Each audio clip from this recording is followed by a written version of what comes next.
Trace de break vous est présenté par Nokian Tires.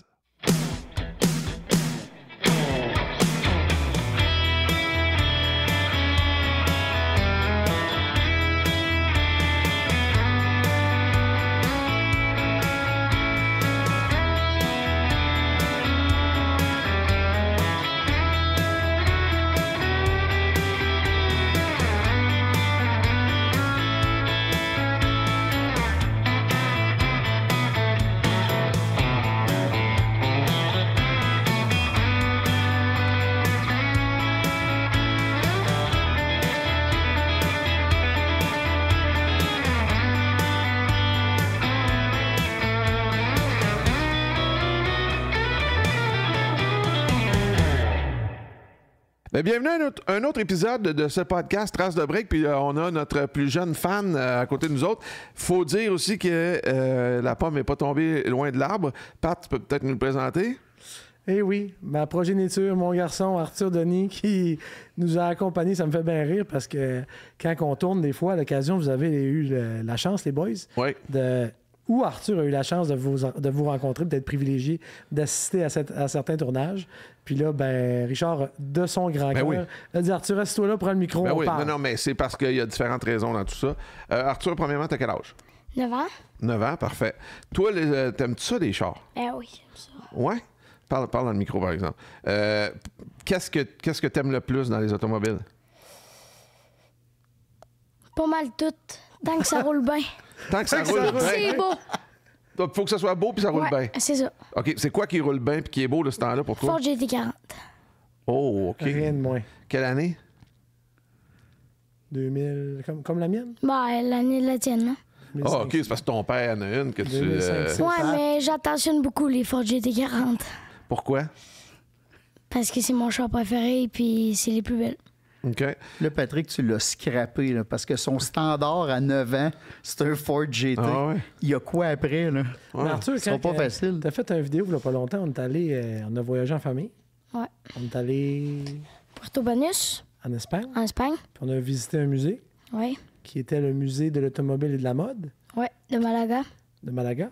Puis t'as fait quand même plusieurs chroniques là-dessus qu'on a filmées, mais il n'y a pas que les Ford Ouais, GT que dont t'aimais. une Ferrari à 12 millions, GT spécial. Puis c'était un des plus beaux chars que j'ai vu dans ma vie, là. Ah ouais? Qu'est-ce qui était beau de ce véhicule-là? Ben, tu sais, premièrement, ça vaut cher. Toi, t'aimes ça quand ça vaut cher? Ouais, c'est ça. T'es comme ta mère, toi, c'est ça? Ouais, hein? c'est ça. Ah, Deuxièmement, quand c'est beau. Ouais. Puis troisièmement, ben, tu sais, c'est un char quand même un peu vintage, fait que j'aime vraiment ça. T'aimes-tu plus les chars vintage que les chars actuels? Ça dépend. Ça dépend quoi. Mais dans les chars actuels, là, mettons, qu'est-ce que t'aimes, là? Ah, les chars actuels. Sienna. Ah, Toyota c'est le Sienna, ça, ben c'est le garçon de son voyons! père. Tu vois, Richard? Et voilà. C'est même pas Eh prévu. Sienna. Non, tu peux pas aimer une Sienna à ton âge. Moi, j'accepte Hey, pas il y a ça, le là. dos. Sienna ou ben un G63. Ah, ben là, tu vois, t'es champ gauche un peu. Pareil. G63? Mercedes Ouais, un G-Wagon. Ah, ben là. G63. OK, Ouais. lui, je suppose que t'en as un, ça aussi? Ouais. Ah, c'est ça. Finalement, t'aimes les chars Sa de ton mère père. avec ça. T'es un suiveux, finalement, Ouais, Arthur. mm, T'es un maudit suiveux. J'aime pas les Prius. Non, tu pas vois, une Prius. en voulant dire qu'il me suit pas, parce que OK, j'ai c'est vrai. toi, t'aimes déjà les dit que j'aimais les Prius beaucoup par rapport au fait qu'ils étaient fiables. Parle-moi de Formule 1. Qu'est-ce qui se passe cette année, là? Ben, j'aime pas trop que Piastri est en train de gagner, là. Pourquoi? Ben, parce que j'aime plus Verstappen, puis que le Verstappen est dans une mauvaise lancée. Puis que le Grand Prix des Pays-Bas s'en vient, puis s'il gagne pas, ben, c'est une grosse erreur, là. Mais mettons, j'aime mieux regarder la Formule 1 aujourd'hui qu'avant, là. Mettons, je checkais Avant, il y a je checkais- 15-20 non, ans? mais je veux Quand dire, il était jeune. quand je regarde des vidéos sur YouTube de les anciennes Formule 1, puis des... Mais ça reste que j'aime mieux pareil la Formule 1 d'aujourd'hui. OK, c'est qui le meilleur pilote qui a existé, selon toi, de Formule 1? Lewis Hamilton. De toute l'histoire de la Formule 1, c'est Lewis Hamilton? Non, pas À de ton goût, à l'histoire. toi. Mettons, à mon goût, à moi, c'est Alain Prost. OK, pourquoi? Ben, parce que c'est un pilote qui est juste incroyable, puis que il fait tout dans la Formule 1, puis qu'il est vraiment bon. Puis qui tu- Sinon, Ayrton Senna, puis Lewis Hamilton. OK. Qu'est-ce que t'aimes dans un pilote de Formule 1, toi, comme style de pilotage? qui a une bonne voiture, Ouais, ça, c'est pas qui le a une, pilote, par qui a une exemple. bonne écurie, OK. puis qu'il est bon. Il prend des risques un peu. Tu sais. Puis, tu sais, il est pas, mettons, il est pas comme Alex Albon, là. Qu'est-ce qu'il y a, lui? Ben, lui, là, mettons, là, quand il fait un virage, là, il essaie pas de dépasser l'autre, il reste tout droit, puis... Trop il reste sécure. là, là. Ouais, il est trop sécure, là. Il se permet pas de dépasser. Carl, tu penses quoi de ça? Je pense qu'il y a des opinions bien arrêtées Bien pour son tranchées. âge, qui connaît beaucoup la F1. Bon, son top 3 de pilote, j'avoue que je suis pas d'accord. Là. C'est parce que toi, t'es plus vieux. T'en as Ben vu ouais, plus. moi, je suis plus Verstappen, totalement d'accord, Ben oui, mais je suis plus Verstappen, Schumacher, Senna. Ouais, Fait que dans ton Schumacher top aussi, 3, il y là. a Senna. Parfait. Tout va bien, on s'aime encore. T'as-tu vu le documentaire ou le film sur Senna? Le film. Non. Ben là, les gars, faut-tu faire écouter des affaires de fun? Je sais, on OK. essaie. Mais tu sais, pour vrai, c'est quand même pas un très grand consommateur de produits télévisés. Ben, là, de on tablettes. écoute, pareil, une série de Formule 1, là, qui est vraiment bonne. Là, Drive avec, to Survive? Ouais, avec les anciens pilotes, puis Les pilotes actuels. les saisons, puis là, tu sais, les histoires, puis tout, puis c'est vraiment le fun. T'as-tu vu le film Formule 1 F1 avec Brad Pitt? Ouais, Puis? Ben, c'est un bon film, mais ça reste pareil que c'est pas le meilleur film. Pas le meilleur film. D'un char. Ah ouais? C'est quoi le meilleur film des chars?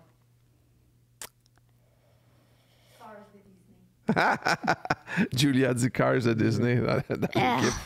c'est dur. OK. Je dirais, je sais pas. OK. Ford versus Ferrari, t'as aimé ça? Hein? Ouais, mais c'est... Ben, F1 fait partie de mon top 3, là, mais c'est OK. pas le meilleur. Ford versus Ferrari, ça veut dire que t'aimerais mieux avoir une Ford GT que d'avoir une Ferrari. Ouais. Tu me dis ça, n'importe quelle Ferrari? Même celle que tu as vue au musée? Ben, 12 millions. Toi, Ah, non, mais là, tu commences pas à parler de prix. Moi, je négocie avec toi pour le Tu veux cœur. dire quoi? Ben, quel tu prendrais entre les deux? Entre la Ford GT puis... La Ferrari que tu as vue au musée qui était Une 250 GT 1956, spéciale construit par Enzo pour ses clients hors catalogue, 4 unités dans le monde seulement. Ford GT 40. Oh! Ton père est pas d'accord. Non, mais je te félicite. C'est Oui. correct, ça, d'un bon choix. T'as pas pris le Mais choix t'as le perdu plus de cher. l'argent. T'as pas un choix dispendieux quand même, mais pas le choix le Perdu plus de cher. l'argent. Ah, tu peux pas en perdre quand on fait Ouais, juste en regarde. parler. Je comprends. C'est ça. Parfait. Fait que, ben, merci d'avoir fait partie de notre podcast, Merci à Arthur. vous. Tu reviendras la saison prochaine. Ah ouais? On reparlera de tes chars préférés. Ouais. Parfait. Là, en Peut-être attendant, changer. ça va peut-être changer. Ben oui, c'est ça ça. qui est le fun. C'était Ça peut comme, tout le temps c'était comme changer. ton père, c'est sûr, ça va changer. Ouais, puis ton histoire de Sienna, là, à ton Ouais, âge, là, arrête ça va pas, là. Ça C'est va une pas. petite blague. Petite blague. On va Mais dire, là, à 16 ans, un Sienna, moi, je vois plein d'utilités bien belle fun avec ça. Là. Mais on y en jasera quand il y aura 16 ans. c'est ça, il est pas rendu là. Là, il y a un gars qui a tout à fait ton poids, tu vas voir, et ta grandeur. C'est lui qu'on va avoir dans un instant après notre segment pour notre commanditaire. 320 livres. Hugo Girard dans un instant, mais pour tout de suite, on va voir notre capsule pour notre commanditaire, Nokian Tires. Bon, Yves, là, j'aimerais ça qu'on parle de pneus pour véhicules électriques, parce que moi, j'ai nouvellement un véhicule électrique. C'est quand j'ai enlevé mes pneus que je me suis aperçu que c'était vraiment différent. Alors, ben, c'est ça. On veut tout savoir. Tu veux tout savoir? Ouais. Je vais t'expliquer ça, Richard. OK? Regarde bien. Alors, ici, on a un modèle de pneu d'hiver qui s'appelle le R5EV, qui est fait spécifiquement pour les véhicules électriques. OK. Les gens disent, qu'est-ce que ça fait un pneu d'hiver spécifiquement pour les véhicules électriques? Regarde à l'intérieur ici, on a du foam à l'intérieur. On a mis un foam à l'intérieur parce qu'on sait que les véhicules électriques, il n'y a pas de moteur. Il y a un moteur électrique, mais ça ne fait pas de bruit. Oui. Donc, on entend beaucoup plus le roulement des C'est pneumatiques. OK? Donc, en installant un foam à l'intérieur ici, on vient diminuer le nombre de décibels lorsque les pneus roulent sur la chaussée de 3 à 4 décibels. OK. C'est un atout qu'on a rajouté pour diminuer le bruit de roulement des pneumatiques concentrés pour les véhicules électriques. Ça va de ce côté-là? Oui. Une autre chose qu'on a rajouté, on sait que les véhicules électriques sont extrêmement pesants. Oui. Donc, on fait des pneus avec exactement le même dessin de semelle pour mettre aussi sur des véhicules à combustion. Ça va? OK. Le pneu qui a été dessiné, si on les mettrait un à côté de l'autre, la même dimension, le pneu qui a été pensé EV pour les véhicules électriques, véhicules, les dessins de semelle est beaucoup plus concentré. Si je me mettrais à compter les blocs 1, 2, 3, 4, 5, 6, 7, 8, et je prends le pneu qui a été fait pour un véhicule à combustion, j'ai environ 4 à 5 blocs de plus pour la même circonférence que le pneu à véhicule à combustion. Pourquoi? Jacques? Pour mieux répartir la charge supplémentaire des batteries, parce qu'on sait que ça pèse 7 à 800 livres dans le plancher. Sinon, on aurait de l'usure non uniforme avec un pneu fait pour les véhicules à combustion. Ça a-tu du sens? Pour qu'il soit donc plus robuste, plus durable. Plus durable, c'est ça. Pour mieux répartir la charge et surtout pour avoir une usure plus uniforme. Le diable est dans les détails, pour vrai. Tu sais, je veux dire, on en vend, on en consomme, personne ne sait jamais rien de ça. Non. C'est le but d'un podcast comme ça pour donner la bonne information. On est d'accord avec ça? Ouais. OK. Regardez bien. Quoi d'autre? Puis ça se montre. Les consommateurs aiment ça voir. Le pneu qui est dédié exclusivement pour un véhicule électrique, ici, sur le côté, ici, là, je ne sais pas si tu vois, mais c'est extrêmement... Normalement, un pneu d'hiver, c'est beaucoup plus carré ici, pour aller chercher la traction dans la neige. Ouais. Si on aurait fait le pneu d'hiver pour le véhicule électrique exactement de la même manière ici, l'usure aurait été extrêmement inégale parce qu'il y a un transfert de poids majeur dû, encore une fois, à la surcharge de ces batteries-là. C'est comme si, Richard, on se promènerait tout le temps avec un véhicule à combustion, 5 personnes à bord et la valise pleine de bagages. Tu comprends qu'il y a un transfert de poids. Tu prends une sortie de l'autoroute, un transfert de poids. Donc, on a pensé à mettre à incliner le degré ici pour diminuer l'usure non uniforme sur les épaulements. Et vous allez me dire, les gens disent, ouais, mais si on aurait l'autre modèle à côté pour un véhicule à combustion, c'est plus agressif. On comprend que c'est plus carré ici. Le poids d'un véhicule électrique vient jouer pour nous. C'est-à-dire que le poids vient travailler pour avoir la traction sur le sol. Oui. Okay? Ce qu'on n'a pas dans un véhicule à combustion qui est en moyenne 7 à 800 livres moins pesant qu'un véhicule électrique. Alors, le poids, encore une fois, vient nous aider à avoir la traction au freinage et à l'accélération. C'est logique? Moi, je te pose une question de néophyte. Oui. Si c'est bon à ce point-là, pourquoi je peux pas mettre ça sur mon auto normal? Moi, j'ai le goût, tu m'en parles, puis je veux que ça dure longtemps. Maintenant, je veux sauver de l'argent. Un pneu qui est dédié pour les véhicules électriques, il va coûter plus cher que le même produit pour un véhicule à combustion. Si je le mets sur un véhicule à combustion. Si tu le mets sur un véhicule à combustion, tu vas rouler, tu vas aller exactement à la même place que si tu arrêtes. Mais tu payes pour rien avec le fond et ainsi de suite. Tu as un moteur à combustion, tu sais, les décibels ne changent absolument rien parce que tu as le bruit du moteur. Et ici, toi, peut-être, le véhicule est moins pesant. Tu sais, tous les atouts qu'on a mis dans ce pneu-là, je te dirais que c'est une mauvaise application pour ton véhicule. Mais l'inverse, c'est pas la même chose. Quelqu'un qui aurait un véhicule électrique, qui mettrait des pneus de véhicule à combustion, là, il y aurait une usure prématurée, par contre. Il y aurait une usure inégale. Je ne dis pas une usure prématurée, il y aurait une usure inégale. OK? Donc, aujourd'hui, c'est d'avoir le bon produit. On ne fait pas ça pour le plaisir, parce que ça coûte des sous développer une ligne exclusivement pour les véhicules électriques. C'est d'avoir la bonne application pour le bon véhicule. C'est pour ça qu'on fait des podcasts comme ça pour te donner la bonne information. Et vous allez voir votre garagiste préféré. Normalement, il va vous dire la bonne information. Chaque application est pour un véhicule distinct. Je me lance dans une question qui n'a peut-être pas d'allure. Ça se fait-tu surdimensionner ses roues pour une voiture électrique? Est-ce que c'est recommandé selon vous? Surdimensionner ses roues pour un véhicule électrique, écoutez, dans le cas d'un véhicule électrique, ce n'est pas une bonne chose à faire parce que la masse s'éloigne du centre, vous êtes d'accord avec moi, et ça vient diminuer le kilométrage que les batteries peuvent faire parce que ça force beaucoup plus. Et c'est pour ça qu'aujourd'hui, la plupart des gens achètent un véhicule électrique en 20-21 pouces. Oui, c'est bon, mais de le mettre en 19, tu vas optimiser beaucoup les batteries parce que la masse, plus tu rapproches la masse du centre, moins ça prend de force de batterie pour engager, faire rouler le véhicule. C'est-tu logique? Magnifique. Merci. Ça me fait plaisir. Hugo Gérard qui est avec nous autres pour l'épisode. Hugo, parce qu'on s'est dit, on va emmener quelqu'un qui n'aime pas les chars. Là, je me souviens de t'avoir croisé sur une couple de plateaux, dont les pires chauffeurs québécois. T'étais capable de te payer à la traite, je trouvais. Oh oui. J'étais pas très dépaysé, mettons. ça remonte à loin, ta passion des autos? J'ai tout aimé ça. C'est juste que quand j'étais jeune, j'avais pas moyen de m'en acheter. Tu rêvais à quoi quand t'étais jeune, comme char? À vrai dire, j'ai commencé par rêver un 4 roues, une motocross. Ouais. Après ça, comme voiture... tu sais, c'est à Côte-Nord, à l'époque, des voitures sport, on n'avait pas de temps. C'était des vieilles Trans Am, des vieux chars, fait que vieilles Camaro, vieilles Mustang. Fait que c'était des muscle cars avec des gros moteurs, des gros blocs. Fait que ça me parlait. Puis là, tu as eu une époque où tu as vu des Mustangs et des petits moteurs. Ouais.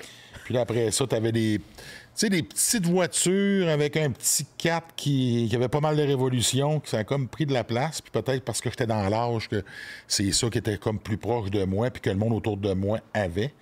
Fait que c'était pas à ça que je rêvais. Donc pour moi, quand je voyais une Porsche, j'étais capable de l'apprécier. Je me souviens, après ça, j'ai travaillé dans un club à Québec. Puis là, tu avais des joueurs de hockey qui arrivaient. Puis là, je me souviens, Martin Lapointe est arrivé avec sa Viper. Oh! Ouais. Là, tu parles peut-être début des années 90. Quand ça venait de sortir, c'était comme wow. Et moi puis Hugo, on se connaissait dans ce temps-là. Ah, À ouais? Québec? Oui, c'est moi qui sortais toujours au DAG. Ça se peut. Dis-moi, je te connais. Toi, tu me connais pas, mais moi, je te connais en esti. On est sorti du monde. Hey, c'était des grosses années, ça, le DAG, hein? Oui. Fait que là, c'est ça, justement, au Dagobert, mais là, t'en avais qui avaient les moyens d'avoir des belles voitures pour les venir stationner sur le côté, parce que tu avais le droit de les stationner là. Fait que tu allais les voir. C'était quand même le fun. Puis plus tard, je me souviens, ma première voiture que j'ai achetée, je m'étais acheté une Mustang 5 litres. Oh! Ouais, T'avais quel âge? Je dois avoir 24 ou 25 ans. Je venais de commencer dans la police. Fait que j'avais été chez Acura pour m'acheter une Acura TL. OK. J'avais pas passé au financement, j'étais insultant à tabac. Ben, ça tombe bien, t'aurais probablement pas passé sur le banc entre le volant aussi. Là. Ben, probablement. C'est un compromis. Puis là, j'étais allé chez Ford, je suis sorti de là avec une Mustang 5 litres. C'est toi. Flamme en neuve. T'es allé le montrer au gars après. Exactement. C'est sûr. En avant du concessionnaire. 2 belles barres noires. Ah, tabarouette. Ah, ça, j'ai eu du fun. Elle était orange. Orange croche. Oh, OK. Fait que c'est ton premier char que tu t'es acheté, ça? Ouais, là? le premier char que je me suis acheté. temps, hein? Je me demande si c'était 5 vitesses, je crois. Ah oui. Ouais. Puis non, j'ai eu pas mal de fun avec ça. Tu l'as eu longtemps? Je l'ai eu 2 ou 3 ans à cause des hommes forts et tout ça. C'était pas très pratique. Là, je me suis ramassé un Ford Expedition. Puis là, j'ai commencé à conduire des bazous. Là, des vrais bazous. Là. Des bazous. Attends, Ouais, c'est des quoi bazous. la terminologie de bazou? Là, on s'entend... Un Cutlass Supreme. 1988, je crois. Ouais. Ça devrait même plus s'appeler Cutlass en 88. Là. Là, j'ai honte de le dire, là, mais là, j'avais perdu un wipper. Puis imagine, j'étais dans la police, là. Ouais. Puis j'avais mis une bouteille de carbone, une bouteille, ils ont pas des lignes, sur le wiper pour pas le changer, du côté passager. Là, j'ai dû rouler avec ça pendant 6-7 mois. Hey, j'ai roulé ça à la corde, le plancher était pourri en arrière, fait que le tapis passait. Mais tu sais, j'avais à peu près comme 3 km à partir de chez nous pour aller travailler. OK. Puis là, à peu près 5 km pour aller au gym. Fait que moi, ça, c'était mon véhicule. Ma blonde prenait l'expédition, puis moi, je conduisais le bazou. Puis, tu sais, j'ai pas tant changé, j'ai tout le temps un bazou proche. Ah ouais? Ouais, encore maintenant. Là, t'as quoi comme bazou, là? Bazou, là? Un Chevrolet Tahoe. 2016, un ancien... Ben, tu sais, je reste proche. Tu peux sortir un gars de la police, mais tu sors pas la police d'un gars. Fait que c'est un ancien truck de police. OK. Ouais. J'aime ça parce que les rimes sont plus solides. Ça, c'est fait pour un gros ouvrage. Fait que tu es capable de les en donner. Oui, ça a du millage, mais généralement, ils sont bien entretenus. Beaucoup de idle aussi. Là. Beaucoup. Puis, tu sais, si je ne me trompe pas, au niveau de la mécanique interne, c'est fait plus solide qu'un véhicule civil, exactement. Un plus gros alternateur. Hein, puis là, ben, moi, ça fait un job. Fait que ça c'est mon bazou. Fait que acheter un char qui a déjà appartenu à la police, habituellement, c'est un bon achat? Oui, il faut quand même que tu prennes le temps de le choisir et que tu le regardes. OK. Puis ça, c'est mon 4e. J'ai eu plusieurs Dodge Charger. OK. Ça, c'est pas tuable, ça non plus. Là. Écoute, puis tu sais, tu ramasses ça pour des pinottes. Ouais. Ils sont en ordre. Je l'ai revendu plus cher 2 ans plus tard que je l'ai payé. Tu fais des ball joints, des tie rods aux 40 000 kilos. Mais Il y a ça, ouais, c'est ça. Mais tu sais, c'est une mécanique qui est simple, c'est pas compliqué. Fait que c'est toujours les mêmes affaires qu'il faut que tu checkes. Puis si tu fais ton entretien, t'en as pas de problème, puis c'est pas tuable. Oui, t'as une question? Ben non, ça coûte pas cher, tu sais. Quoi ça? Ben, réparer. ça? Ça coûte pas cher à l'achat. Même si ça brise, t'as raison, 40 000 km, tu fais le devant, mais ça coûte pas 3 900 Ça te permet de l'aligner une fois par année pour pas user tes pneus de travers. Mettons. Elle est belle. T'es probablement le seul ex-policier qu'on soit dans l'émission jusqu'à maintenant. J'aimerais ça que tu me parles des cours de pilotage C'est assez rudimentaire, c'est pas... Ah ouais? non, c'est vraiment pas ce qu'on m'attends. pense. Non, moi aussi, je m'attendais à ça. Quand je suis rentré dans la police, j'ai fait « Ah, ouais, on a une formation. À ce temps que c'est Bertrand Godin qui les donne. Ah, OK. Là, Ça a changé, je pense. on a upgradé. Avec Là. les guidelines du gouvernement. Et voilà, ce Bertrand qu'il fait faut pas ce comprendre, qu'il c'est Bertrand, t'es un gars qui est hyper qualifié, ou plutôt trop qualifié qualifié, ouais. pour donner le cours, parce que le cours, ça reste que c'est une formation qui a été mise en place par le ministère. Là, je sais pas si c'est le ministère de la Justice ou lequel, là, des Transports, whatever. Fait qu'il vient de donner une formation pour que tu sois capable de conduire entre les cônes puis pas y frapper. Ça ressemble pas mal à ça. Puis oui, tu as des techniques qui sont le fun, qui sont pratiques dans la vraie vie. Tu sais, de faire un demi-tour puis de rendre ça rapide, moins dangereux. Mais j'ai développé des aptitudes là-bas que j'ai apprises. Puis après ça, mais quand tu embarques sur le terrain, mais là, c'est une autre histoire. Parce que c'est un peu ça, la police. Il y a l'école puis il y a la vraie vie. Ouais. Ben, tout, en fait. C'est ça. Tu fais des cours de radio. Quand tu fais de la radio, tu te dis, OK, t'as beau avoir fait des cours théoriques, là. Mais moi, je peux te le dire, il y a quelques années, on donnait une formation de conduite préventive, des cours une demi-journée, puis il y a un policier qui est venu avec sa femme, puis souvent, le monde, ils le font en couple, le policier, il ne sait pas trop à quoi s'attendre. Puis en sortant du cours, il dit, écoute, j'ai plus appris là que pendant ma formation. Parce que la formation, mettons une poursuite, il faut que tu apprennes à relayer l'information sur le radio. Tu es à tel coin de rue, direction nord. Il faut que tu apprennes surtout à ne pas la faire, la poursuite. Au Québec, c'est ça. Là. Moi, je l'ai fait une, là. Ça devait être début des années 2000 ou fin des années 90. Elle avait fait le tour d'LCN. Ma mère m'avait appelé. Oh. On roulait 100 000 à l'heure dans la ville de Gatineau, dans les petites rues. Là, on passait ces stops, les lumières rouges. Puis à un moment donné, là, on est comme 3-4 chars courent après. Pour faire une histoire courte, c'est un char volé qu'on a spoté. Puis là, on s'est assis dessus, on attendait qu'ils partent avec. Puis là, à un moment donné, ils arrivent, ils embarquent dedans, puis là, ils partent. Puis au début, ils vont pas vite. Là, nous autres, on les suit en arrière, lumière fermée, puis on continue. Puis là, on arrive dans un endroit rural. On est d'un rang. Fait qu'ils disent, on va l'intercepter ici. On met le gyrophare, puis là, il décolle. Boum, ça part. Ça a duré une demi-heure. On a fait le tour de la ville. On était sur le boulevard Maloney. Ça roulait 100 000 à l'heure. Après ça, on est rentré dans une petite rue. Ça roulait 100 000 à l'heure. Puis là, à un moment donné, je me souviens parce que tu passes les stops. C'est comme si tu étais dans le quartier résidentiel en arrière, là. Puis il doit être comme 7-8 heures le soir. C'est l'hiver. Puis là, le gars qui était avec moi, là on arrive au stop, puis il dit écrase-les, écrase-les. Puis là, je te le dis, là, tu fermais les yeux quand tu passais, parce que tu voyais passer des véhicules. Puis là, à un moment donné, j'ai comme fait OK, that's it. Je suis juste, parce que là, moi, je vais perdre ma job, je vais tuer du monde. OK. À quel prix? À quel prix? Fait que là, j'ai laissé passer le véhicule qui me suivait, qui était un véhicule avec des vétérans, des gars qui lui restaient peut-être 4-5 ans à faire de la police, puis les autres étaient prêts à prendre le risque. Puis tout ça pour dire qu'au final, on l'a réussi à l'intercepter parce que son moteur a sauté. Et dans le débriefing... Voler le mauvais char. Au bout d'une demi-heure, le pied dans le fond. Là. Le karma de marde. Puis là, on s'est fait ramasser dans le débriefing, puis qu'on s'est fait dire que tout ce qu'on a fait était wrong, qu'on a mis la vie des citoyens en danger. Fait qu'à partir de ce moment-là, je n'ai plus refait une poursuite de ma carrière. Ah ouais. Ça fait que quand le gars ne voulait pas s'immobiliser, fermer le gyrophare, flasheur à gauche, je m'en vais. Ouais. Wow. Parce qu'à un moment donné, tu n'es pas aux États-Unis, puis là, tu comprends que tu sais comment ça part, mais tu ne sais pas comment ça va finir. Ouais. Puis là, tu comprends que si c'est un char volé, dans les faits, le char volé, à un moment donné, on va le retrouver. C'est comme différent que s'il y a quelqu'un dedans. Fait qu'il y a pas quelque chose qui fait en sorte que... Pas un kidnapping, là, non plus, là, tu sais. Ouais, mais ça, par contre, tu le sais pas. Tu le sais pas. Ah ouais. Mais en théorie, la gravité objective du crime Puis si est on moins ne donne pas punissable. les outils pour le faire, mais tu vas-tu toi risquer ta carrière puis ta vie? Parce que s'il arrive de quoi, tu passes au bat, tu perds ta job. C'est ta vie qui vient de prendre le bord, là.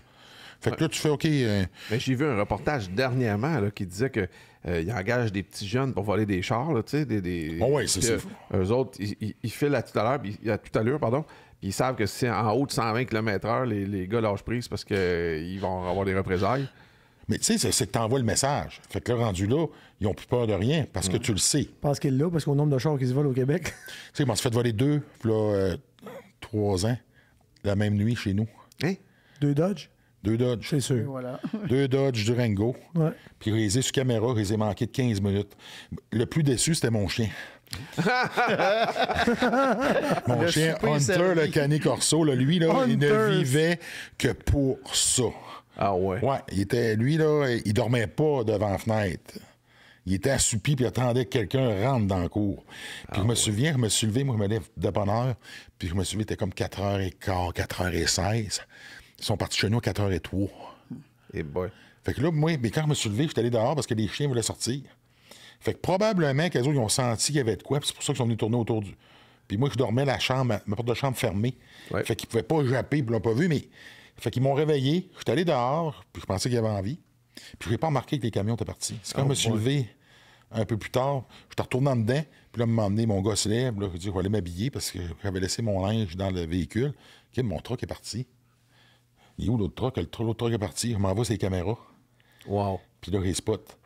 Puis là, à cette heure, là, c'est tellement facile parce qu'ils ont des clés préprogrammées. Ah oui. Fait qu'il est là, relais, une caméra, mais qui détecte les mouvements et qui se promène. Puis là, on le voit arriver du chemin. Puis là, ben lui, il savait. Fait qu'il avait fait du repérage. Il savait qu'il y avait des caméras. Fait que là, il se tenait d'un dead spot. Puis là, on le voyait dans la pénombre. Là. Puis là, à un moment donné, la caméra a comme bougé un peu. Puis là, il part à la course, puis il rentre dedans. Mais le char marchait déjà. Il avait parti à distance Ouais. avec tout son Ça veut dire qu'ils sont déjà venus. Ouais. Ben oui. Ils ont pogné le Ils ont signal. Ils ont codé la clé. Puis là, ils ont dû aller chercher le monde. Puis là, ils ont fait un et l'autre en même temps. C'était comme... tu n'as fait un, je pense, à 3h46, puis l'autre à 4h03. Moi, je me suis fait voler un Dodge Charger L4 dans le showroom de mon garage à Jonquière. Ils ont tassé la GT3 RS qui avait en avant une Porsche à 300 000. Ils ont tassé la MG GT. Ils ont sorti le char de là, puis ils sont partis avec. Ils ont débolté à Boréal, puis ils ont parti jusqu'à Halifax. Faut que tu le veuilles, le Dodge. Fait que Pourquoi ils ça, n'ont je pas te parti dis- avec la Porsche? Ben, parce que la commande, c'est tout le temps des Dodge. Ouais. C'est quasiment toujours des Dodge. C'est ce que Depuis ce temps-là, j'ai acheté de quoi? Ben, je te dis pas que ça va changer tout ça. J'ai revu mon système de caméra, etc., tout ça, mais j'ai acheté une pochette que je mets ma clé dedans, dans le safe. Puis cette pochette-là, quand tu mets la clé dans la pochette est dans le char ne starte pas. Fait qu'ils peuvent juste jamais avoir le signal. Fait qu'au moins, ils peuvent pas doubler ton signal. Moi, ce que j'ai fait, c'est que là, j'ai rentré un système que là, j'ai Un cut-off d'alimentation d'essence. j'ai plus que ça. Fait que là, il y a un logiciel. Si, mettons, je te prête mes clés, puis là, tu pars avec, parce que c'est un porte-clés qui vient avec. Ce porte-clés-là, si tu le perds, le truc ne part pas, il faut que tu enlèves le système. Fait que là, lui, il faut absolument que tu l'aies pour faire partir le camion. Si, mettons, tu pars, je suis capable de l'arrêter à distance. Parce que je peux rentrer dans l'ordinateur à partir de chez nous. Je peux limiter la vitesse que tu peux rouler avec. Fait que là, je suis blindé. Le seul fuck, c'est que si je m'en vais quelque part puis je perds mes clés, Ouais. T'es dans la merde. je suis dans la merde. Mais, tu sais, appelle les assurances, là, puis tu lui dis Hey, je me suis fait voler 2 véhicules. Ouais. Si j'avais pas eu de caméra chez nous, j'avais pas... Ils croyaient pas, ils pensaient toi. Hey, sérieusement, là, parce que là, là, tu poses des questions. Oui, ils font le job, là, puis là, ben, les questions, ils reviennent toujours les mêmes. Là, à un moment donné, il dit, écoute, tu peux me reposer 10 fois la question que je t'ai répondu tantôt. Là. Ouais. Il dit, on va se sauver du temps. Envoie-moi ton email, je vais t'envoyer une vidéo. Ouais. Puis c'est ça qui a fait que ça a simplifié la patente. Là. Mais j'adore le fantasme qui pourrait venir avec ça, c'est-à-dire que tu peux limiter la vitesse du véhicule. Fait que tu t'en fais voler un, tu t'en rends compte, tu limites la vitesse à 30 Tu pars km/h, après. puis tu pars après, mais tranquillement. Là, tu fais une poursuite, mais à 30-40 km/h. Mais en passant, imaginez-vous le niveau d'inconscience de quelqu'un qui va voler Hugo Girard, Oui. qui a un chien d'attaque. Tu sais, un ou l'autre, déjà, ça va mal à la shop. J'en Les ai deux 3 ensemble. chiens. C'était le premier qui arrive. Là. Ça aurait été... Tu sais, il aurait eu sa sentence sur place. Ah ouais, Ah ouais, c'était réglé, c'est là. clair, c'était réglé. Là. C'est la seule affaire que j'avais de la peine pour mon chien parce qu'il attendait ce moment-là depuis longtemps. Ouais. T'appelles petit. les policiers et tu dis amenez des pelles, des sacs à vidange pour ramasser les voleurs. Ça de voir le chien qui revient, hein, puis il le tient par la jambe. Tu sais, la semaine passée, justement, on parlait de ça. Ils se sont fait arroser par une moufette. Oh. Ah, ouais. OK. Puis Les là, trois? Non, là, il m'en reste 2 parce que OK, mon fait. plus vieux Hunter, il est décédé. OK. Puis là, les 2 autres, elles reviennent, puis là, tu le sais que c'est ça. Puis là, ben, mon plus jeune, là, il paye 150 livres. Là. Ah, c'est un petit. Puis là, il est comme un peu... il est nono un petit peu, puis là, il s'en vient. Là, vous voyez comme une ligne blanche dans la bouche, puis je pensais que c'était de l'écume. C'était la moufette. Il l'a- Ah, il était content. Moi, je l'étais moins, mais lui, il était vraiment content. il devait puer de la gueule. Tu couches pas dans le lit à soir, toi. Mais tu sais que j'ai rencontré du monde qui n'avait pas mangé de muffette puis qui avait de la gueule. Lui, ça peut être surprenant en compétition des fois. Mais je veux qu'on revienne au Dodge, le vol des Dodge, ça vient d'où? Le Pat, t'as effleuré le... Je sais pas pourquoi c'est une commande, mais je peux juste te dire que ça arrive régulièrement, Il y a des que les marques, concessionnaires Toyota, de chez nous Lexus, se font même voler, puis c'est tout le temps Dodge. Oui, Toyota Lexus, t'as raison, mais on va dire, là, dans les 5 dernières années, là, Dodge. Tu peux pas avoir un Ram TRX, c'est sûr que tu te fais voler. Mon chum Phil Drouin, qui est rendu associé dans notre compagnie maintenant, il avait un Ram TRX flambant neuf en face de chez lui. Il s'est fait voler le Ram TRX comme tout le monde. Ça a pris ses caméras 16 secondes, voler le char. c'est pas long. 16 secondes. Et non, calculé, bye, parti. Tu te réveilles même pas. Ça fait broum, tu fais comme un mauvais rêve, fini. Parti. Puis là, les assurances, ils donnent un chèque, ils se rachètent un Ram TRX. J'ai dit, tu vas te faire voler, man. Il dit, ben non, ils viendront pas deux fois à la même place. Ça les fait J'ai dit, voler. non, j'ai dit, là, parque à la même place, mais au moins enlève la fuse du relais de la pompe à gaz. Avant qu'ils découvrent ce truc-là, puis te faire mettre une alarme comme tout, ben, un cut-off mécanique sur le char, il a enlevé ça. Ils sont arrivés pour le partir, ils ont pété la vitre en arrière, ils ont essayé de le partir, ils n'ont pas réussi, ils l'ont laissé là. Le deuxième, à la même place, à 1 mois d'avis. Mais ils savent que tu le remplaces. Ouais. L'autre affaire, à un moment donné, justement, avant de me le faire voler, j'étais à Québec. Je m'en vais à l'hôtel, j'avais de quoi là-bas. Le policier arrive dans la cour, vient me voir. Il dit, t'as-tu... Barrure de volant. Oui, une barrure de volant. Puis c'est là qu'il m'explique. Il dit, on s'est fait voler surtout les Dodge parce que c'était les plus faciles à aller chercher le signal pour faire l'atelier. OK. Fait que là, on m'en était grillé d'un, mais dans le cours genou, je ne le mettais pas. Jamais j'aurais pensé que ça allait se rendre jusque-là. Là. Je me rappelle d'un reportage d'Antoine Joubert qui est ailleurs dans le monde, je sais pas trop où, là, genre Dubaï, puis qui voit des Dodge passer avec encore le tag du dealer de Québec, tu sais, genre Dodge Grenier, telle place, là, tu sais. Quand c'est pas carrément la plaque, je me souviens qu'il est encore sur le Non, c'est terrible, c'est terrible. Oui, puis les numéros de série, là-bas, ils fonctionnent pas avec ça. Ben non, mais même nous, l'inverse est aussi vrai. Si tu achètes un char de l'Europe ou du Japon, tu rentres ça dans notre base de données, même s'il y a 17 caractères, il décode pas. Puis même si tu le retrouves là-bas, les assurances, c'est réglé. Anyway, c'est... Il y a un gars que je connais qui a retrouvé sa propre R8 à Dubaï. Retrouver son propre char. Il a dit à ses assurances, le char, il est là, je l'ai dans la face, mon char. Puis on dit comme juste, prends ton chèque, man. Ben oui. Il est payé, c'est réglé. Il est payé, Tu vas faire c'est quoi? fini. Oh, gars, la R8, tu sais. Puis ils l'ont su parce que pour le retracer, le gars l'a mis en vente. Puis avec le VIN, en tout cas, tout qu'un setup. Wow! Mais non, mais pour la compagnie d'assurance, ça coûterait plus cher d'essayer d'arrêter le gars à Dubaï plutôt que de faire un chèque. La mondialisation, c'est ça. On fait de l'exportation de véhicules canadiens. Mais ça T'es nous juste pas impliqué dans la transaction. Contre ton gré. Ça nous ramène à tes années de police parce que, en tant que tel, tu es un passionné d'auto. Je pense que tu l'as toujours Oui, été. oui. Tu es un gars qui est capable de se défendre correct dans la vie. C'était comment d'être policier puis voir ces gars-là te passer d'en face puis pouvoir à peu près rien faire? T'arrivais-tu le soir choqué sur le Non, gros du nerf, tout, ou... parce que tu comprends que c'est quoi les limites du pouvoir qu'on te donne, puis c'est quoi ta job. Puis tu sais, si tu personnalises ça, un, tu vas être malheureux, deux, tu vas tout le temps être frustré, puis toi, à un moment donné, tu vas sauter les plombs. C'est ça. Tu sais, il faut T'es jamais que tu ramènes... philosophe, là. Exactement. C'est comme quand tu travailles comme portier, tu n'as aucun pouvoir. Fait que tu ramènes jamais ça personnel, tu sais. Puis quelqu'un qui veut t'essayer, ben c'est grand, regarde, je prends mon radio, il va y avoir autant de chars qu'on a besoin, mais éventuellement, tu vas t'en venir avec nous autres. C'est ça. Fait que comment tu veux qu'on gère ça? Exact. Fait que là, à un moment donné, ce qu'il voit, il faut que tu sois deux pour danser. Il faut que tu sois, je te dirais, pas tant psychologue, mais... Travail social, là, tu sais. Ouais, il faut que tu... Ouais, c'est surtout psychologue, excuse-moi, là, je vais me reprendre. Il faut que tu sois psychologue et que tu comprennes qu'à un moment donné, il faut que tu sois capable de l'emmener à quelque part, qu'il y a une porte de sortie, puis c'est cela qu'il faut qu'il prenne. Parce que c'est plus fun quand lui décide de te suivre. Tu lui donnes un choix. Tu lui donnes un choix, puis le choix, ben, tu le ramènes ça dans sa cour, tu sais. Mais il faut qu'il comprenne que toi, c'est là que ça s'arrête, là. Puis de façon générale, oui, ça l'aide ton physique, mais si j'utilise mon physique, à un moment donné, il faut toujours trouver quelqu'un qui va le... T'envoies le mauvais signal. Oui, puis là, éventuellement, qu'est-ce que ça fait? C'est que tu vas l'essayer, puis à un moment donné, tu vas te mettre dans le trouble. Tu vas te faire suspendre, la déontologie va interpréter, tes confrères vont trouver que tu abuses. Au pire, tu vas trouver un homme armé. Sincèrement, puis toi, tu vas te baser sur ta force parce que tu penses que tu es correct, parce que, tu sais, dans le fond, dans la police, c'est la force équivalente plus 1. Lui, son plus 1, il crée ça, tu gardes ça comme un joker dans ta carte. Fait que toi, tu travailles... Moi, j'ai tout le temps dit, je travaille comme si j'étais le plus faible. Mais tu ne l'es pas. C'est ça. Fait que t'as pas besoin de la jouer, cette carte-là. Le gars, il sait, il te voit. Ouais. T'as un buffer, autrement dit. Tu l'as un buffer, avant puis que ça t'es arrive, conscient. là. Mais ça n'empêche pas qu'il faut que tu fasses ta job comme si t'étais le plus faible. Ça, ce que ça veut dire, tu gardes ta distance sécuritaire. Après ça, tu regardes qu'est-ce qui se passe autour. Il faut que tu sois conscient. Puis sais-tu quoi le plus drôle là-dedans? C'est ma job de police, mon expérience comme policier, quand j'ai fait à vos risques et périls, c'est ce qui m'a permis de faire ça, puis je me sentais comme un poisson dans l'eau. J'étais dans mon élément. Parce que là, t'es pas identifié police. Ouais. Et là, tu te promènes dans ce monde-là. Fait que tu as encore plus de latitude, même si en même temps, c'est plus dangereux. Sauf que là, tu découvres qu'à un moment donné, les autres pensent que tu es policier.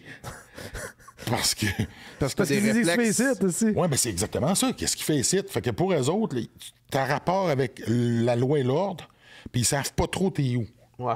Puis là, ben, tout est pensé. C'est le gros camion, les lunettes, le look. Faut que FBI, tu aies une présence. Puis ça marche. Après ça, le reste, là, c'est juste l'interaction. Puis à un moment donné, c'est le respect. Puis c'était la même chose quand j'avais l'uniforme. Parce que en bout de ligne, ce qu'on perd, c'est le respect de l'uniforme, pas le respect de l'individu, parce que dans l'uniforme, il y a un individu.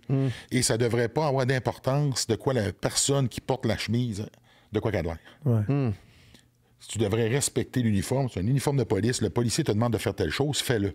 Mais à quelque part, on a perdu un peu ça. Tu sais, oui, il y a eu de l'exagération, c'est toujours ça qui se produit. Dans les années 70, mais tu recevais une claque sur la gueule quand tu répondais pas comme du monde à la police. Là, ça se donne plus, ces claques-là. Mais dans beaucoup de domaines, dans les années 70... Il y avait beaucoup de claques sur la gueule. Oui, et le monde dépassait les limites de Ce qui a fait que respectable aujourd'hui. de l'autre bord. Exact. Aujourd'hui, c'est rendu l'autre bord. Tu sais, moi, il y a encore du monde qui m'appelait, puis à un moment donné, qui sont encore policiers ici à Montréal, puis tu sais, qui est en larmes au téléphone parce que tu te fais crier les bêtises. Tu sais, à la base, le policier, c'est ton ami. C'est une personne qui t'appelle quand t'es mal pris. C'est pas ton ennemi. Puis on a comme un réflexe où ce que m'a emmené, je sais pas d'où c'est venu, puis qu'est-ce qui s'est bâti, c'est quand on voit une police, on est comme nerveux. Tu devrais pas être nerveux, là. Il est là pour toi. Il est à ton service et non l'inverse. J'enseigne ça à mes enfants, moi, le respect des policiers, parce que souvent, tu es en auto, tu roules un petit peu au-dessus de 120, oh shit, ça va-tu être un ticket ou pas, mais je leur dis, il fait sa job, là. C'est moi qui est dans l'infraction présentement. S'il m'arrête, c'est de ma faute, mais essayez de tourner ça. J'ai l'impression qu'il y en a beaucoup qu'avec leurs enfants, ils enseignent ça jeune, les policiers sont pas fins, alors que ça devrait être l'inverse. Quand tu appelles 911 puis qu'il arrive en 5 minutes chez vous, tu es content, maudit, de les voir arriver. Mais tu as toujours deux côtés. Toi, tu es content, puis il y a quelqu'un qui n'est pas content. Toujours. C'est ça l'affaire. Et là, tu te ramasses avec deux versions. Puis ce que tu viens de mentionner, c'est vrai, c'est toi qui conduis. L'autre fait juste faire sa job. Puis c'est pas le gars ou la femme, qu'est-ce qu'elle montre à ses enfants, c'est qu'elle a appris de ses parents aussi. C'est qu'à quelque part, depuis les années 70, il y a quelque chose, il y a une connexion qui s'est peut-être perdue. Ou est-ce que c'est sûr que la force policière a sûrement un rôle à avoir à jouer là-dedans, mais en tant que société, il y a quelque chose là, qu'il faut qu'on travaille pour ramener. C'est un peu vrai aussi, puis là, je ne veux pas tomber philosophe, là, mais c'est un peu vrai les enfants envers leurs parents tout court aussi, Hugo. Oui. Je veux dire, c'est le respect de l'autorité. C'est le respect de l'autorité sous toutes ses formes, incluant nos propres parents. Nous autres, moi, il y avait le vouvoiement à l'école, il fallait respecter nos professeurs. Si on ne respectait pas nos professeurs, on arrivait à la maison. On avait une conséquence dramatique. Aujourd'hui, tu mets ça à l'inverse, tu ne respectes pas ton professeur, le professeur rappelle le parent dit, tu vas-tu crisser à la paix à mon enfant? C'est souvent ça. Oui. Fait que ça se transpose pas qu'envers les autorités. C'est un problème de société, là. C'est pas juste un problème de la police. Puis, un match de soccer, des kids de 11 ans, ça se pogne dans les estrades, les parents. Puis ça arrête le match, ça enlève tu n'auras pas ta médaille parce que ça a été trop... On parle des parents qui ont pris le lead sur des enfants de 11 ans qui jouent au soccer. Ouais. Je veux dire, comment tu peux outrepasser le plaisir que ton enfant devrait avoir à jouer, parce que c'est ça le mot, jouer au soccer? Tu prends la place, tu dis non, moi je vais prendre toute l'attention, là, puis je vais me pogner avec d'autres parents. Puis là, ton fils ou ta fille sont sur le terrain, puis ils regardent ça, ils font comme... Bon, OK, ben c'est ça, c'est de même, ça marche, tu sais. Mais c'est prêché par l'exemple, négatif, mais quand même. Là. À une certaine époque, les gens avaient peur d'en manger une sans mornif. Aujourd'hui, c'est toi, t'as peu d'en donner une, c'est dans le trouble solide. Mais ça faisait que les gens se tenaient plus les fesses serrées, un peu pareil. Fait Mais t'as effleuré le sujet de « À vos risques et périls » pour les gens qui ont peut-être pas vu la série, c'est que t'allais dans des quartiers chauds partout dans le monde, finalement. On a fait les principales villes américaines. Puis après ça, on est allé en Europe. C'était beaucoup moins chaud en Europe qu'aux États-Unis. Question de culture. Ouais. Mais c'est ça. Donc, l'idée là-dedans, c'est qu'on prenait la liste du FBI, les villes les plus dangereuses, puis on se rendait dans les quartiers les plus dangereux de ces villes-là. T'as-tu des anecdotes qui tournent autour des automobiles là-dedans? Écoute, à un moment donné, on était... C'est une anecdote que j'ai déjà contée, mais tu parles d'automobile. J'étais à Atlanta. Puis je me souviens plus c'est quoi le nom du quartier. Puis là, on se promène, puis on passe devant une cour qui a un vieux Chevrolet. Je me souviens plus quelle année. Puis je me souviens plus du modèle, mais il y a des roues surdimensionnées de 24 pouces. Puis je vais être honnête avec toi, là, c'était pas beau solide. La mode des donks, je pense. Là, ah ouais, mais même pas, là. Il y avait pas, là, tu sais, ça, c'est des lowriders, là, mais c'était pas un lowrider, mais c'était monter un char, les gars, ils aiment ça, là. Ouais. Fait que là, je vois ça, je dis aux gars, parquez-vous ici, je vais débarquer, puis je vais aller voir le char. Fait que moi, mon point pour créer un lien, c'est le véhicule. J'aime les chars. Je le trouve pas beau, mais là, je l'aime, son char. Tu comprends-tu? Là, je le trouve beau, son char. T'as un instinct qui pourrait arriver de quoi? Fait que là, je m'en vais là, J'arrive là, je regarde le char, là, c'est pas long. Il y a un gars qui s'en vient, m'a jasé. Hey, ouais, c'est ton char, ça? Oui, beau char, c'est quoi? Qu'est-ce que tu as dedans? Fait que les autres sont plus dans l'esthétique que dans le moteur. Fait que moi, je suis plus dans la performance que dans l'esthétique. Fait que là, je savais pas trop ce qu'il y avait dedans, mais là, il me parle de son char, ses roues. Puis là, c'est marqué Snow. Je dis, pourquoi c'est marqué Snow, son char? Il dit, c'est mon nom. Ah ouais, il m'appelle le Snowman. Fait que là, il dit, Pose-toi pas de questions. Là, il me Pas tant de demande, neige qu'est-ce que à tu fais Atlanta. ici? Fait que moi, il dit, j'ai passé, j'ai vu ton char. Il dit, je vais arrêter, mais allez le voir. Il dit, ça te dérange-tu? J'étais avec mes chums. Il fallait venir, là, il fait débarquer. Les gars viennent, se présentent. On parle du char un petit peu. Il dit, ça vous tente-tu de venir prendre une bière?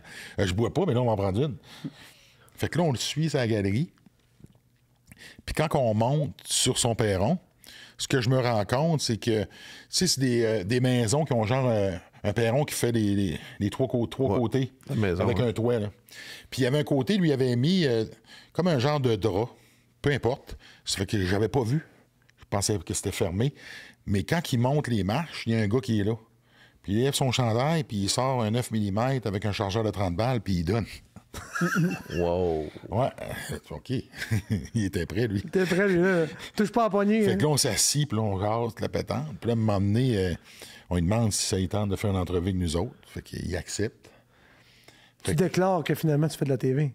Oui, mais je l'ai quelque déclaré part- à côté du char. OK. là, Ah, on est là. OK. Puis là, il explique, fait que les gars viennent. Puis là, mais là, l'idée, c'est de prendre une bière. On ne parle pas tout de suite, on lui demande. Mais là, quand on est en train de prendre la bière et jaser avec, hey, ça te dérangerait-tu? On aimerait ça jaser avec toi, on va te filmer. Le gars, cool, pas de problème.